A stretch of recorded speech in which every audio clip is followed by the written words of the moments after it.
Global পয়েন্টের পক্ষ থেকে আজকের প্রতিবেদনে সবাইকে স্বাগত। ইরানের দীর্ঘদিনের মিত্র চীন মার্কিন নিষেধাজ্ঞা অমান্য করে তেল কিনে ইরানকে অর্থনৈতিকভাবে টিকে থাকতে সাহায্য করেছে বেইজিং।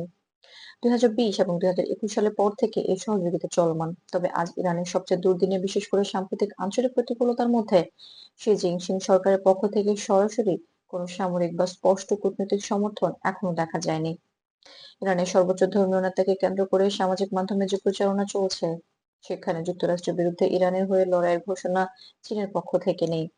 ফলে প্রশ্ন ওঠে, চীন কি আদৌ ইরানের পাশে দাঁড়াবে, এবং যদি দাঁড়ায় তাহলে সেই সহায়তার রূপ কি হবে, এটি এখনো স্পষ্ট নয়।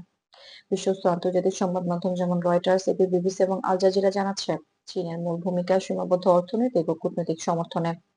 বেইজিং সাধারণত তেলের ক্রয়, অবকাঠামো বিনিয়োগ এবং বাণিজ্যিক সহযোগিতা করে, কিন্তু সরাসরি আঞ্চলিক সংঘাতে বা যুক্তরাষ্ট্রের বিরুদ্ধে কোনো সক্রিয় পদক্ষেপ নেয় না। চীন ও ইরানের মধ্যে 2020 সালে স্বাক্ষরিত 25 বছরের ব্যাপক কৌশলগত অংশীদারিত্ব চুক্তি রয়েছে, যা মূলত অর্থনীতি, অবকাঠামো, প্রযুক্তি ও বাণিজ্যকে কেন্দ্র করে। সামরিক সহযোগিতা সীমিত, মূলত নৌ-সামরিক প্রশিক্ষণ, নিরাপত্তা পর্যবেক্ষণ এবং সামুদ্রিক নিরাপত্তা কার্যক্রম পর্যন্ত সীমাবদ্ধ। আন্তর্জাতিক বিশ্লেষকরা মনে করেন, চীনের সহযোগিতা প্রায়শই মৌলিক কূটনৈতিক সমর্থন এবং অর্থনৈতিক সহায়তার মাধ্যমে প্রকাশ পায়, যা ইরানের জন্য গুরুত্বপূর্ণ, কিন্তু সরাসরি মার্কিন-ইরান সংঘাতের ক্ষেত্রে নীরব ঢাল হিসেবে বিবেচনা করা প্রমাণিত নয়। এছাড়া সাম্প্রতিক বছরগুলোতে যুক্তরাষ্ট্র এবং মধ্যপ্রাচ্যে অবস্থানরত চীনা প্রতিষ্ঠানগুলো প্রতিরক্ষা বা সামরিক কূটনৈতিক পদক্ষেপের পরিবর্তে আঞ্চলিক স্থিতিশীলতা বজায় রাখতে কূটনৈতিক প্রচেষ্টা অব্যাহত রাখছে। ফলে চীনের ভূমিকা স্পষ্টভাবে অর্থনৈতিক ও কূটনৈতিক সমর্থন প্রদান পর্যন্তই সীমাবদ্ধ থেকে যায়।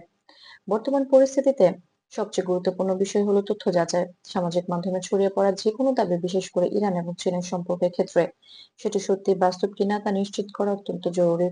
ভুল বা ত্রুটি অতিরঞ্জিত তথ্য আঞ্চলিক পরিস্থিতিকে জটিল করে তুলতে পারে। চীনের অর্থনৈতিক ও কূটনৈতিক সহায়তা ইরানের জন্য গুরুত্বপূর্ণ হলেও এখনো এটি প্রমাণিত নয় যে চীন সরাসরি আঞ্চলিক বা সামরিক সংঘাতে জড়াবে।